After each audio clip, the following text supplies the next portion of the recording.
saya ambil kesimpulan aja. Apakah orang hakikat itu tidak ingat lagi istri, hanapur lele ke keluarga, anu inong abu? Hanya pertanyaan ini mana? Lalu apakah ini ajaran tauhid tasawuf supaya kita tidak yang dibawa oleh Abu itu supaya nggak ingat-ingat lagi kemewahan itu, nggak perlu lagi mobil, nggak perlu lagi rumah mewah, lako-lako bersehat-sehat baju-baju, itu mananya?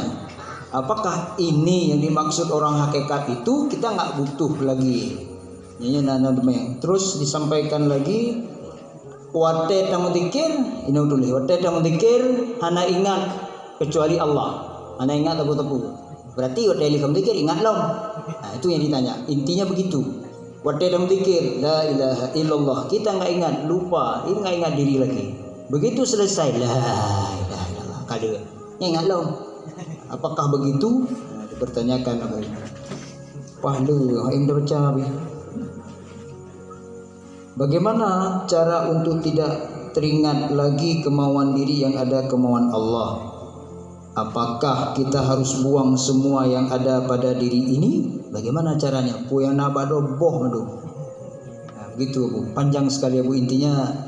Apakah hakikat itu kita nggak butuh lagi apa-apa selain daripada Allah? Apakah setelah berzikir tidak ingat lagi sesuatu, tengah berzikir hendak ingat dia apa-apa, menan selesai berzikir dan berdoa ataupun lihnyan tam selawat, ingat lom madu-madu. Mohon penjelasan Abu dan truk pertanyaan lain. Demikian. Inilah supaya kita paham pengajian tasawuf ini. Kita harus tahu istilah-istilah syariat, istilah tarekat, istilah hakikat, dan istilah makrifat. Jadi kalau kita belajar tasawuf, istilah itu kita harus tahu. Syariat itu adalah ilmu dan amal. Ilmu dan amal. Umpamanya kita sembahyang, kita tahu syarat hukumnya sembahyang. Kita lakukan yang demikian, amalkan. Itu dikatakan syariat. Kemudian tarekat. Tarekat itu sangkutan hati, tawajuh. Hadap hati kita. Sangkutan hati, hadap hati kita kepada Allah. Itu kerja hati, hadap hati kita, tawajuh. Wajjahtu wajhiya lilladzi fatara samawati. Aku hadapkan zatku, hatiku. Jadi hadap hati itu dikatakan tarekat. Tangkut kemauan hati denyo kepada Allah. Oh, kemauan hati denyo kepada Allah. Jadi waktu denyo sembahyang, katanya guna syariat tarekat ni. Baik denyo sembahyang terbut pamannya rukun salat, rukun kauli, fi'li dan kalbi saja. Tapi ada tanya mak tangkut untuk terangkutkan hati nanya kepada Allah dalam tengah ibadah, itu dikatakan ubudiyah. Ubudi tarekat. Kemudian kamu tangkut hati nanya kepada Allah. Kamu tangkut hati nanya.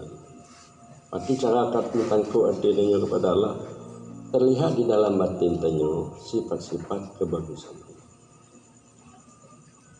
Terlihat dalam hati tanyo sifat-sifat kebagusan zatnya Allah, sifat-sifat kebagusan sifat dan kehebatan sifat, kebagusan sifat dan kebagusan zat.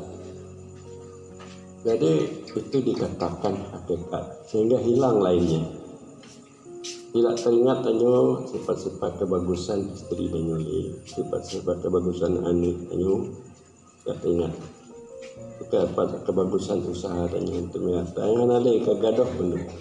Hanya terlihat sifat-sifat kebagusan Allah di dalam batinnya.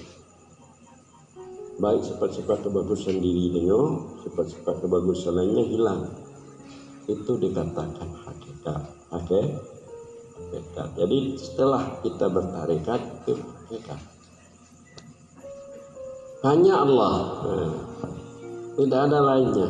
Diri dan pun hanya Allah yang ada dengan sifat-sifat. Hanya tidak. Yang mengenai Allah hanya Allah. Itu dikatakan ma'rifat. Ma'rifat. Jadi di dalam ilmu tasawuf bahwa tarikatnya hidup batinnya, hakikat itu hidup ba'arahnya, ma'rifat itu hidup batinnya, ya syariatnya hidup bak tubuhnya, bak anggota-anggotanya. Jadi bak tubuhnya, bak anggota dan bak dirinya. Jadi kemudian bak hati dia, jadi menyo bak tubuh dia melakukan, menyo bak hati dia mengingat, bak roh dia tajali, melihat sifat-sifat kebagusan yang lambat, tajali, bak hati dia syuhud, gadoh lain hanya Allah. Jadi bila mana anda dapat beribadah seperti itu, dua rakaat dan beribadah, agaknya beri rakaat dan beribadah sebagai yang 2 rakaat.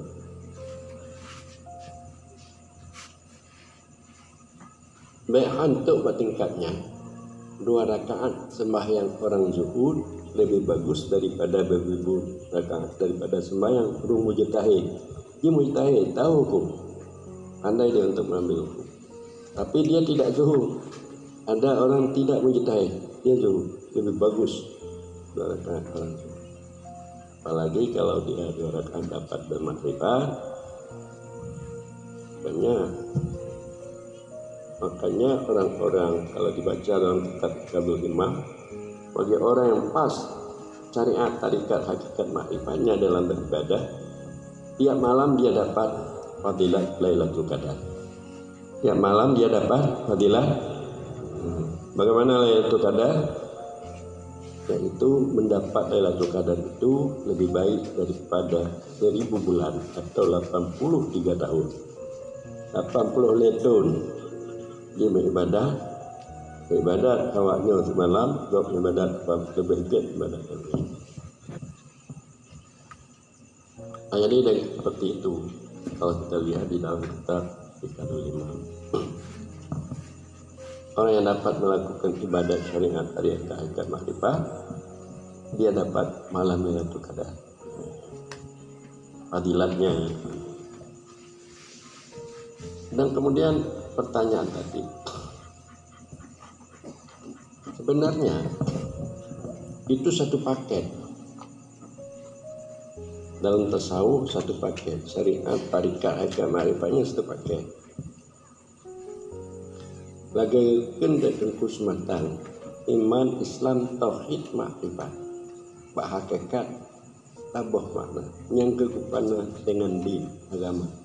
Bila mana tabohana di antaranya, yang lainnya rusak, binasa. Jadi Islam ditafsirkan dengan syariat.